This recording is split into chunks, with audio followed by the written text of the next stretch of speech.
രണ്ടാമത്തെ കാര്യം ഉളു ശീലമാക്കി മാറ്റുക. എന്ത് കാര്യം ചെയ്യുമ്പോഴും ഒരു ഉളു ഉണ്ടാക്കുക. എന്ത് കാര്യം ചെയ്യുമ്പോഴും രാവിലെ ഓഫീസിക്ക് പോവുകയാണ്, ഒരു ഉളു ഉണ്ടാക്കിയാണ് പോവുക. രാവിലെ കട തുറക്കാൻ വേണ്ടി പോവുകയാണ്, ഒരു ഉളു ഉണ്ടാക്കിയാണ് പോവുക. രാവിലെ ആശുപത്രിക്ക് പോവുകയാണ്, ഒരു ഉളു ഉണ്ടാക്കിയാണ് പോവുക. വയൽ തരാൻ വേണ്ടി പോവുകയാണ്, ഒരു ഉളു ഉണ്ടാക്കിയാണ് പോവുക. മദ്രസയ്ക്ക് പോവുകയാണ്, ഒരു ഉളു ഉണ്ടാക്കിയാണ് പോവുക.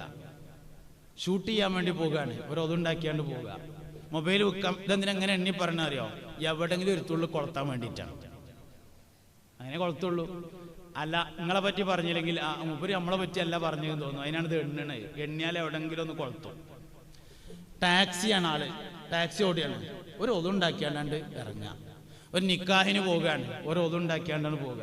ഒരു കല്യാണത്തിന് പോവുകയാണ്, ഒരു ഒതുണ്ടാക്കിയാണ്ട് പോവുക. ഒതു ശീലാക്കുക. ഒതു ശീലമാക്കിയാലൊരു ഗുണമുണ്ട്. അസ്രായിൽ അലൈഹി ഇസ്ലാം വന്നിട്ട് അസ്സലാം അലൈക്കും ഞാൻ അസ്രായിലാണെന്ന് പറഞ്ഞു എന്ന് വിചാരിച്ചോളി. എന്താ നമുക്ക് പറയാം? തന്നെ അസ്രായിൽ ആ സംഗതി പറ്റിച്ചല്ല. എന്ത് ധൈര്യമുള്ള അതൊരു ഒതുണ്ടെങ്കിൽ ആ ഒരു ധൈര്യമെങ്കിലും കിട്ടും. അല്ല, ഒതു വലിയൊരു ധൈര്യമാണ്. ഒതു എന്ന് പറഞ്ഞത് വലിയൊരു ധൈര്യമാണ്. ഒരു ഒതു നമ്മുടെ അടുത്ത് സ്റ്റോക്ക് ഉണ്ടെങ്കിൽ ഒന്നുമില്ലെങ്കിലും ഒതുണ്ടല്ലോ എന്നുള്ളൊരു ധൈര്യമെങ്കിലും ഉണ്ടാവും. ഒതു ശീലാക്കി നോക്കി, നല്ല കാര്യമല്ലാതെ നമ്മുടെ ജീവിതത്തിൽ വരില്ല. അതുകൊണ്ട് എന്ത് കാര്യത്തിന് ഒരുങ്ങുമ്പോഴും ഒരു ഒതുവോടുകൂടെ ചെയ്യുക എന്നൊരു ശീലം കൊണ്ടുവരിക. മൂന്നാമത്തേത് വലത്തേതിന് പ്രാധാന്യം നൽകുക. പ്രത്യേകിച്ച് 4 കാര്യങ്ങൾക്ക്: തിന്നുക, കുടിക്കുക, കൊടുക്കുക, വാങ്ങുക. 4 കാര്യങ്ങൾക്ക് വലത്തേത് മാത്രം ശീലാക്കുക.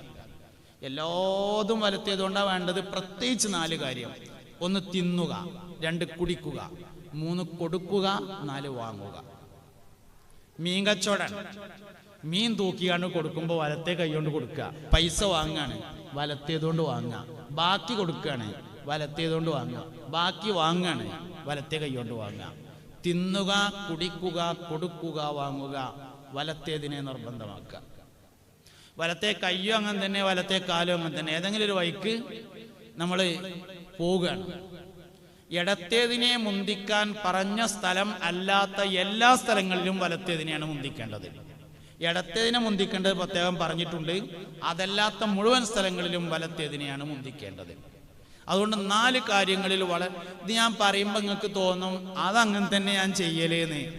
CCTV ചെക്ക് ചെയ്തിട്ടൊന്ന് സൂം ചെയ്ത് നോക്കണം, അപ്പം മനസ്സിലാവും അങ്ങനെയല്ല ചെയ്യണത്. ഞാനത് വളരെ ഗൗരവത്തോടുകൂടെ പറയാണ്. വലത്തേനെ മുന്തിക്കാന്ന് പറയുമ്പോൾ നമുക്ക് തോന്നും അത് ഞാൻ അങ്ങനെ തന്നെ ചെയ്യലേന്ന്. ശൈത്താൻ വലിയ വലിയ വിഷയം പറഞ്ഞുകാണ്ടല്ല നമ്മളെ പറ്റിക്കുക, ചെറിയ ചെറിയ കാര്യം പറഞ്ഞുകാണ്ടാണ്. ശൈത്താൻ വലിയ വലിയ ചെറിയ ചെറിയ വിഷയങ്ങൾ സ്വീപ്പാക്കിയിട്ട് അങ്ങനെ വലുതിലേക്ക് എത്തിക്കുകയാണ് ചെയ്യുന്നത്. പിശാച്ചിന് വളരെ ദേഷ്യമാണ് ബിസ്മിയല്ലേ. ശൈത്താന് വളരെയധികം ദേഷ്യമാണ് ഒതുണ്ടാക്കല്. പിശാച്ചിന് വളരെ ദേഷ്യമുള്ളതാണ് വലത്തേതിനെ മുന്തിക്കല്. അതുകൊണ്ട് വളരെ നിസ്സാരപ്പെട്ട കാര്യം, എന്നാൽ അള്ളാഹുവിൻ്റെ അടുക്കൽ വലിയ ദർജ നൽകുന്ന കാര്യമാണ് ഈ 3 കാര്യം. ഈ 3 കാര്യം ഒരാൾ ജീവിതത്തിൽ കൊണ്ടുവന്നാൽ അവൻ്റെ എല്ലാ പ്രവർത്തനങ്ങളും അവൻ അറിയാതെ ഇബാദത്തായി മാറിക്കൊണ്ടിരിക്കും. ടാക്സി ഓടാണ് ഒരാൾ, അല്ലെങ്കിൽ ഡ്രൈവറാണ് ഒരാൾ. ഓൻ ഡ്രൈവിങ്ങിന് പോകുമ്പോൾ വിചാരിക്കുക, അക്കാലത്തെ വാഹനമായിരുന്ന കുതിരയെയും കഴുതയെയും ഒട്ടകത്തെയും മുസ്തഫ നബി സല്ലല്ലാഹു അലൈഹി വസല്ലം തങ്ങൾ ഓടിച്ചിട്ടുള്ളത് കൊണ്ടാണ് ഞാൻ ഇന്ന് വാഹനം ഓടിക്കുന്നത് എന്ന് തീരുമാനിക്കുക. നബിനേറ്റ് എത്ര ബന്ധമുണ്ടോ അതാണ് ഇബാദത്തിന്റെ അടിസ്ഥാനം. സല്ലല്ലാഹു അലൈഹി വസല്ലം, നിങ്ങൾ അള്ളാഹുവിനെ ഇഷ്ടപ്പെടുന്നുവെങ്കിൽ എന്നെ നിങ്ങൾ പിന്തുടരുക. ഫത്തബിഊനി യുഹ്ബബുക്കുമുല്ലാഹ്. ഇത്തിബായിന്റെ അർത്ഥം വളരെ വിശാലമാണ്. മുഹമ്മദ് നബി സല്ലല്ലാഹു അലൈഹി വസല്ലം തങ്ങൾ ജീവിതത്തിൽ ഒരിക്കൽ പോലും പിന്നിലേക്ക് കൈകെട്ടി നിന്നിട്ടില്ല എന്നാണ്. ബഹുമാനപ്പെട്ട ഇമാം തുർമുദി റളിയല്ലാഹു അൻഹു ഈ ഹദീസ് ഉദ്ധരിച്ചിട്ടുണ്ട്. എന്താ പിന്നിക്ക് കൈകെട്ടിയാൽ? പിന്നിക്ക് കൈകെട്ടുക എന്ന് പറയുന്നത് അവൻ എന്തോ മറച്ചു വെക്കാൻ ശ്രമിക്കുന്നുണ്ട് എന്നതിൻ്റെ അടയാളമാകുന്നു എന്നാണ്. ഇന്റർവ്യൂ ഒക്കെ നടത്തുമ്പോൾ നന്നായി നോക്കാൻ പറ്റിയ സാധനമാണ്. പിന്നിക്ക് കൈകെട്ടിയ ആൾ എന്തോ മറച്ചു വെക്കാൻ ശ്രമിക്കുന്നു എന്നതിൻ്റെ അടയാളമാണ്. മുഹമ്മദ് നബിയുടെ ജീവിതത്തിൽ ഒരിക്കൽ പോലും പിന്നിക്ക് കൈകെട്ടി നിന്നിട്ടില്ല. എന്താ നമുക്ക് ശീലാക്കിയാൽ? നമ്മൾ കെട്ടിയ പിന്നിക്കേ കിട്ടുള്ളൂ, വേണ്ടാത്ത നമ്മൾക്ക് അങ്ങനെ ഉണ്ടാവുക. ഞാൻ അതെന്താ പറയാൻ കാരണം വെച്ചാൽ, ശൈത്താനെ നമ്മളെ ആദ്യം തന്നെ കള്ളുഷാപ്പൊന്നും കൊണ്ടുപോകില്ല. പിശാച് ചെറിയ ചെറിയ വിഷയങ്ങളിൽ സ്വീപ്പാക്കിയിട്ട് അങ്ങനെ വലിയ വലിയ കാര്യങ്ങളിലേക്ക് അറിയാതെ കൊണ്ടുപോവുകയാണ് ചെയ്യുന്നത്. അതുകൊണ്ട് ചെറിയ കാര്യങ്ങളിൽ വലിയ സൂക്ഷ്മത ഉണ്ടാകുമ്പോൾ അള്ളാഹുവിൻ്റെ ഏടിൽ അവന് വലിയ ദറജ എഴുതപ്പെടും. അതുകൊണ്ട് ചെറിയ കാര്യത്തിൽ നല്ല സൂക്ഷ്മത പാലിക്കണം. മുസ്തഫായ നബി സല്ലല്ലാഹു അലൈഹി വസല്ലമ തങ്ങൾ ജീവിതത്തിൽ ഒരിക്കലും അണപ്പല്ല് കാണുന്ന തരത്തിലോ ശബ്ദം പുറത്തേക്ക് വരുന്ന തരത്തിലോ ചിരിച്ചിട്ടില്ല. ഇന്നമാ കാന യതബസ്സമു വലാ യുറാദി റാസുഹു, അണപ്പല്ല് കാണാത്ത നിലയിൽ പുഞ്ചിരിക്കാറായിരുന്നു നബി തങ്ങളുടെ പതിവ് സല്ലല്ലാഹു അലൈഹി വസല്ലം. പുണ്യ നബി സല്ലല്ലാഹു അലൈഹി വസല്ലം ഒരു സദസ്സിൽ വന്നാൽ എല്ലാവരും ഒറ്റ നോട്ടത്തിൽ കാണുന്ന സ്ഥലത്താണ് ഇരിക്കാറുണ്ടായിരുന്നത്. നമ്മൾ വെള്ളിയാഴ്ച ജുമഅക്ക് എന്നാൽ വരെ വാതിലിന്റെ മുക്കിലിരിക്കുള്ളൂ. നബി തങ്ങൾ ഒരു സദസ്സിൽ വന്നാൽ ആര് നോക്കിയാലും ഒറ്റ നോട്ടത്തിൽ കാണുന്ന സ്ഥലത്തായിരുന്നു ഇരിക്കൽ പതിവുണ്ടായിരുന്നത്. എന്താ അങ്ങനെയൊക്കെ ഒന്ന് ചെയ്തു നോക്കിയാൽ നമുക്ക് മുഹമ്മദ് നബി സല്ലല്ലാഹു അലൈഹി വസല്ലമയുടെ പ്രവർത്തനവുമായി വാക്കുകളുമായി നമ്മൾ എത്ര കണ്ട് യോജിച്ചു വരുന്നു, അതാണ് ഒരു മനുഷ്യൻ ആബിദാവുക എന്ന് പറഞ്ഞിട്ടുള്ളതിന്റെ അടിസ്ഥാനം. അതുകൊണ്ട് ചെറിയ കാര്യങ്ങളിലൊക്കെ വലിയ സൂക്ഷ്മതയെ പാലിക്കുന്ന ആളുകളായി നമ്മൾ മാറണം. പുണ്യ നബി സല്ലല്ലാഹു അലൈഹി വസല്ലമയോടുള്ള ഇത്തിബാ എന്ന് പറയുന്നത് അതാണ്. അതുകൊണ്ട് അങ്ങനെ ജീവിതത്തെ നമ്മൾ മാറ്റിയെടുക്കണം. ഞാൻ പറയുന്ന ആശയം 3 കാര്യങ്ങൾ സൂക്ഷിച്ചാൽ ആബിദീങ്ങളായി മാറുമെന്നതാണ്. ഒന്ന് ബിസ്മിദായിമാക്കുക. ഞാൻ പറഞ്ഞു ബിസ്മിദായിമാക്കുക, അത് വലിയൊരു തവക്കുലിന്റെ ദിക്റാണ് എന്നാണ്. ഏതൊരു കാര്യവും വിജയിക്കുക അള്ളാഹുവിൽ ഏൽപ്പിച്ചാലാണ്.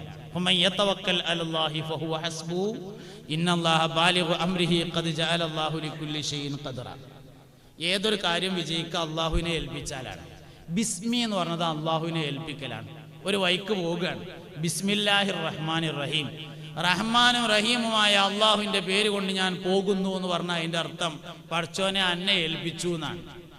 അള്ളാഹു ഏൽപ്പിക്കാൻ പറ്റുന്നവനാണ്, ഏറ്റെടുക്കാൻ യോഗ്യതയുള്ളവനാണ്. അവൻ ഏറ്റെടുത്താൽ അത് കൈകാര്യം ചെയ്യുന്നവനാണ്. പരിശുദ്ധ ഖുർആൻ സാക്ഷിയാണ്. ഇതിനെന്താ വിഷയം? ഏൽപ്പിക്കണില്ല എന്നുള്ളതാണ് വിഷയം. ഏൽപ്പിച്ചു എന്ന അവകാശവാദം നമുക്കുണ്ടാവും, പക്ഷെ ഏൽപ്പിക്കലില്ല. നമ്മളെ മക്കളെന്ന് നമ്മൾ അള്ളാഹു തആലക്ക് ഏൽപ്പിച്ചിട്ടില്ല. നമ്മളിങ്ങനെ വിചാരിക്കും, എന്തൊക്കെ ആയാലും ഇപ്പൊ ഈ ജോലി ഉള്ളതുകൊണ്ട് കുട്ടികൾ ഇങ്ങനെ ജീവിച്ചു പോകുന്നുണ്ട്, എൻ്റെ കുട്ടിയെ കരി വാങ്ങണേ ഞാൻ തന്നെ അധ്വാനിച്ചിട്ട് വേണ്ടേ.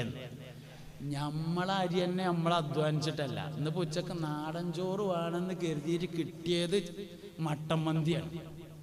അധ്വാനിച്ചിട്ടപ്പോ അത് അല്ലല്ലോ. തൗഫീഖാണ് ഈ പറയപ്പെട്ട സാധനം. അല്ലാതെ അത് നമ്മൾ അധ്വാനിച്ചിട്ട് നമുക്ക് തോന്നലാണ് ഞാൻ അധ്വാനിച്ചിട്ടാ ഭക്ഷണം കഴിക്കണത് എന്നല്ല. തൗഫീഖ് ഇല്ലെങ്കിൽ അരിക്കച്ചവടം ഉണ്ടായിട്ടും കാര്യമില്ല, ചങ്ക് കൂടെ കീപ്പട്ടാണ്ട് പോവില്ല. തൗഫീഖ് ഉണ്ടെങ്കിൽ ലോകത്തെ എല്ലാ ഭക്ഷണങ്ങളും കഴിക്കാവുന്നതാണ്. ഇതാണ് പ്രധാനപ്പെട്ടത്. അതുകൊണ്ട് തവക്കുലുണ്ട് എന്നുള്ള അവകാശവാദം കൊണ്ട് കാര്യമില്ല, അതാണ്ട് ഉണ്ടാവണം. പള്ളിക്കൊന്ന് നിസ്കരിക്കാൻ വിളിക്കുകയാണ്, ഹയ്യാല സ്വലാ, നിസ്കരിക്കാൻ വരി.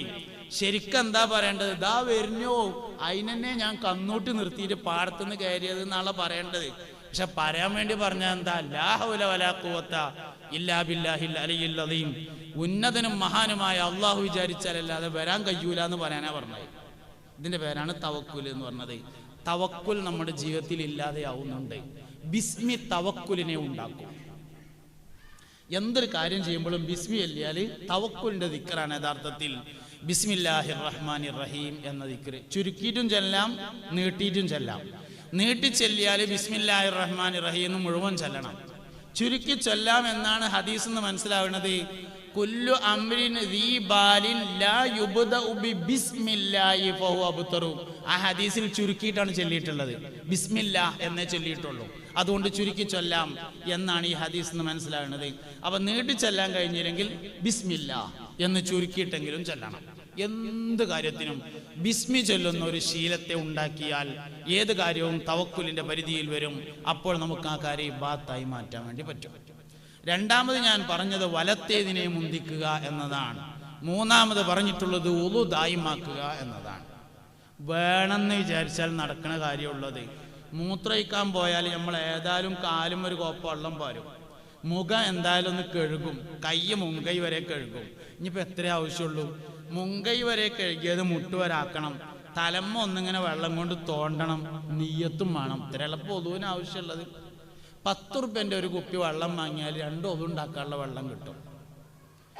5 ഉറുപ്യ കൊണ്ട് ഒളുവോടുകൂടെ മരിക്കാൻ കഴിയുമെങ്കിൽ അതന്നെയല്ലേ ലോകത്തെ ഏറ്റവും വലിയ സമ്പാദ്യം എന്ന് പറയുന്നത്. അതുകൊണ്ട് ഒളു ദായിമാക്കുന്നവൻ ഒളുവോടുകൂടെ ആയിരിക്കും മരിക്കുക.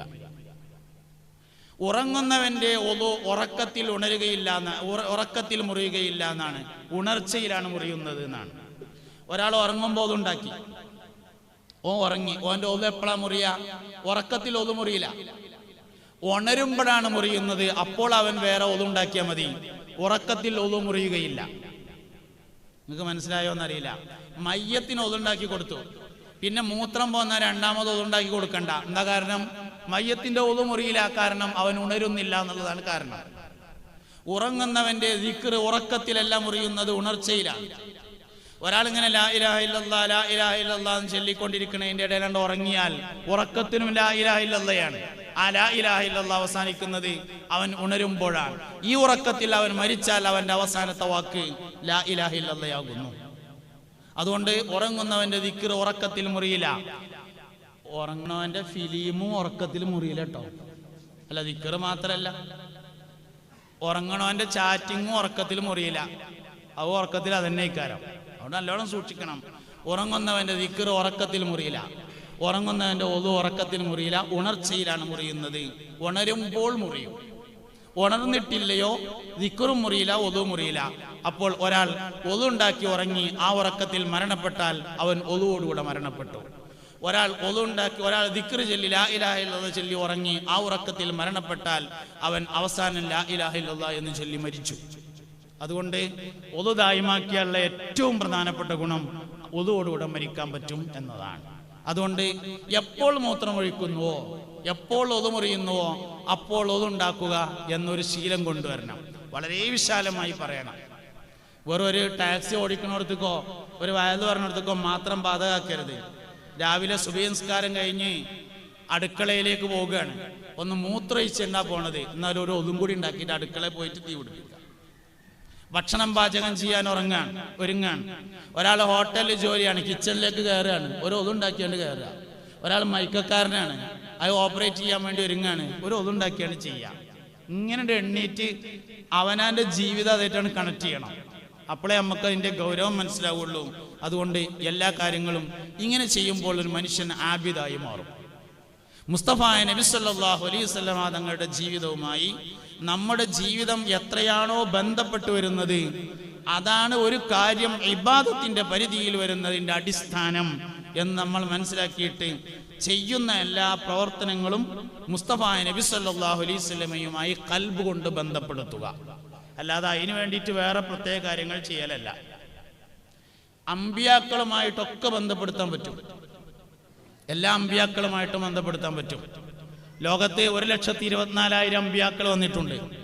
അതിൽ 1,24,000 അമ്പിയാക്കളും തൊഴിൽ ചെയ്ത് ജീവിച്ചവരായിരുന്നു. അതുകൊണ്ട് എല്ലാ തൊഴിലിനെയും അമ്പിയാക്കളിലേക്ക് ബന്ധപ്പെടുത്താൻ പറ്റും. മുസ്തഫ നബി സല്ലല്ലാഹു അലൈഹി വസല്ലം തങ്ങളുടെ ഏറ്റവും പ്രധാനപ്പെട്ട വരുമാനം ഹദിയയായിരുന്നു എന്ന് വന്നിട്ടുണ്ട്. അതുകൊണ്ട് ഹദിയയെ നബി തങ്ങളിലേക്ക് ബന്ധപ്പെടുത്തിയിട്ട് നമ്മൾ മനസ്സിലാക്കുക. അങ്ങനെ പുണ്യനബി സല്ലല്ലാഹു അലൈഹി വസല്ലമയിലേക്ക് എത്ര കണ്ട് ബന്ധപ്പെടുന്നു അത് ഇബാദത്തായി. ഒരിക്കലേ ഉമർ ഇബ്നുൽ ഖത്താബ് റളിയല്ലാഹു അൻഹുവിന്റെ വീട്ടിലേക്ക് നബി തങ്ങൾ വന്നു. ഒരു ഉച്ച സമയമായിരുന്നു, നല്ല വെയിലുണ്ടായിരുന്നു. വാതിലിന് മുട്ടി. ഉമർ റളിയല്ലാഹു അൻഹു പുറത്തേക്ക് വരുന്ന സമയം വരെ വെയിൽ കൊള്ളാതിരിക്കാൻ വേണ്ടി മുറ്റത്തുണ്ടായിരുന്ന ഒരു മരത്തിന്റെ താഴ്ഭാഗത്തേക്ക് മുസ്തഫ നബി സല്ലല്ലാഹു അലൈഹി വസല്ലം മാറി നിന്നു. ഉമർ റളിയല്ലാഹു അൻഹു വന്നു, വാതിൽ തുറന്നു. നബി തങ്ങൾ അകത്ത് കയറി സംസാരിച്ചു. സംസാരം കഴിഞ്ഞ് പോകുന്ന സമയത്ത് ഉമർ റളിയല്ലാഹു അൻഹുവിന്റെ മകനായ അബ്ദുല്ലാഹി ഇബ്നു ഉമർ റളിയല്ലാഹു അൻഹു അടുക്കളയിൽ പോയി ഒരു പാത്രം എടുത്തിട്ട് ആ പാത്രത്തിൽ കുറച്ച് വെള്ളം എടുത്തിട്ട് കൊണ്ടുവന്ന് ആ മരത്തിന്റെ താഴെ ഒഴിച്ചു. പിന്നെ എല്ലാ ദിവസവും ആ മരത്തിന്റെ താഴെ വെള്ളം പോരും. ഒരു ദിവസം സഹാബത്ത് അബ്ദുല്ലാഹി ഇബ്നു ഉമർ റളിയല്ലാഹു അൻഹുവിനോട് ചോദിച്ചു, അല്ലയ അബ്ദുല്ലാ, ഈ മുറ്റത്ത് ധാരാളം മരങ്ങൾ നിൽക്കുന്നുണ്ട്, അതിൽ ഒരു മരത്തിന്റെ താഴ്ഭാഗത്ത് മാത്രം നിങ്ങൾ വെള്ളമൊഴിച്ചതിന്റെ കാരണം എന്താണ്? അപ്പോൾ പറഞ്ഞു, ആ മരത്തിന്റെ താഴെ ഒരിക്കൽ മുസ്തഫായ നബി സല്ലല്ലാഹു അലൈഹി വസല്ലമ ഇരിക്കുന്നത് ഞാൻ കണ്ടിട്ടുണ്ട്. എൻ്റെ ജീവിതകാലത്ത് ഇനി ആ മരം ഉണങ്ങുന്നതിനെ ഞാൻ ഇഷ്ടപ്പെടുന്നില്ല. മരത്തിന് വെള്ളമൊഴിച്ചു കൊടുക്കൽ നബിതങ്ങളിലേക്ക് ബന്ധപ്പെടുത്തിയപ്പോൾ ഇബാദത്തായി മാറി. ഇങ്ങനെ എന്ത് കാര്യവും മുസ്തഫ നബിതങ്ങളിലേക്ക് ബന്ധപ്പെടുത്തിയാൽ ഇബാദത്താവും. പെണ്ണെട്ടാണ് നബിതങ്ങളിലേക്ക് ബന്ധപ്പെടുത്തുക. മുത്തുനബി സല്ലല്ലാഹു അലൈഹി വസല്ലം കല്യാണം കഴിച്ചതുകൊണ്ടാണ് ഞാൻ പെണ്ണെട്ടുന്നത് എന്ന് നിയത്ത് ചെയ്താൽ പെണ്ണെട്ടുന്നതും നമുക്ക് ഇബാദത്താക്കി മാറ്റാൻ പറ്റും. എല്ലാ കാര്യങ്ങളും ഈ തരത്തിൽ ഇബാദത്തിന്റെ പരിധിയിൽ കൊണ്ടുവരാൻ നമുക്ക് കഴിയണം. അപ്പോൾ ആ മനുഷ്യൻ ആബിദായി മാറും. പുണ്യനബി സല്ലല്ലാഹു അലൈഹി വസല്ലമയോടുള്ള ബന്ധം ഒരാൾക്കുണ്ടെങ്കിൽ ഈമാന്റെ മാധുര്യത്തെ, ഈമാന്റെ രസത്തെ അവൻ അനുഭവിക്കുകയും ചെയ്യും. വജദ ഹലാവത്തുൽ ഈമാൻ, ഈമാന്റെ മാധുര്യം കിട്ടുക. മൻ കാന അല്ലാഹു വറസൂലുഹു അഹബ്ബു ഇലൈഹി മിമ്മാ സിവാഹുമാ. അല്ലാഹും അവന്റെ റസൂലും അവന് അഹബ്ബ് എന്ന് പറഞ്ഞ വാക്കിനർത്ഥം തന്നെ ഏറ്റവും ഇഷ്ടപ്പെട്ടത് എന്നാണ്. ഇഷ്ടപ്പെടുക എന്ന് പറയുന്നതും ഏറ്റവും ഇഷ്ടപ്പെടുക എന്ന് പറയുന്നതും രണ്ടാണ്. ഏറ്റവും ഇഷ്ടപ്പെട്ടതായിരിക്കുക, അപ്പോൾ ആ മനുഷ്യൻ വലിയ ആബിദായി മാറുന്നതിനെ കാണാൻ പറ്റും. സത്യത്തിൽ അല്ലാഹു സുബ്ഹാനഹു വ തആല സ്വർഗം തയ്യാറാക്കിയിട്ടുള്ളത് അവന്റെ ഇഷ്ടപ്പെട്ട ആൾക്കാർക്ക് കൊടുക്കാൻ വേണ്ടിയിട്ടാണ്. സ്വർഗം ഇഷ്ടപ്പെട്ടവർക്കുള്ളതാണ്. അതുകൊണ്ട് ഇഷ്ടം സമ്പാദിക്കുക എന്നുള്ളതാണ്. അള്ളാഹുവിന്റെ ഇഷ്ടം സമ്പാദിക്കാൻ അങ്ങോട്ട് എത്രയാണോ ഇഷ്ടം അത്രയാണ് ഇങ്ങോട്ട് ഇഷ്ടം, അല്ലെങ്കിൽ അതിനേക്കാൾ കൂടുതലാണ് ഇങ്ങോട്ട് ഇഷ്ടം എന്നാണ്. ഒരു ഹദീസിൽ ഇങ്ങനെ വന്നിട്ടുണ്ട്, എൻ്റെ അടിമ എന്നിലേക്ക് ഒരു ചാൺ അടുത്താൽ ഞാൻ അവനിലേക്ക് ഒരു മുഴം അടുക്കും. എൻ്റെ അടിമ എന്നിലേക്ക് ഒരു മുഴം അടുത്താൽ ഞാൻ അവനിലേക്ക് ഒരു മാർ അടുക്കും. എൻ്റെ അടിമ എന്നിലേക്ക് നടന്നു വന്നാൽ ഞാൻ അവനിലേക്ക് ഓടിച്ചെല്ലും എന്നൊരു ഹദീസിൽ വന്നിട്ടുണ്ട്. അതായത് അള്ളാഹുവിലേക്ക് നമ്മൾ അങ്ങോട്ടടുക്കുന്നതിൽ കൂടുതലായി അള്ളാഹു നമ്മളിലേക്ക് ഇങ്ങോട്ടടുക്കുമെന്നാണ്. കുറച്ച് നമ്മൾ അള്ളാഹുവിലേക്ക് കണ്ടെടുത്താൽ കൂടുതൽ അള്ളാഹു നമ്മളിലേക്ക് ഇങ്ങോട്ടടുക്കും. യുക്തിവാദം, നിരീശ്വരവാദം, ലിബറലിസം തുടങ്ങി എല്ലാ കാര്യങ്ങളുടെയും പ്രധാനപ്പെട്ട അടിസ്ഥാനത്തെ നമ്മൾ പരിശോധിച്ചാൽ മുസ്തഫ നബി സല്ലല്ലാഹു അലൈഹി വസല്ലമയോടുള്ള താല്പര്യക്കുറവാണ് അതിലെല്ലാം ഉള്ളത് എന്ന് കാണാൻ വേണ്ടി കഴിയും. അല്ലാഹു റബ്ബുൽ ഇസ്സത്ത് നമ്മുടെ എല്ലാ പ്രവർത്തനങ്ങളെയും അവൻ ഇഷ്ടപ്പെടുന്ന സാലിഹായ അമലായി കബൂൽ ചെയ്യട്ടെ. ആമീൻ എന്ന് ദുആ ചെയ്യാണ്.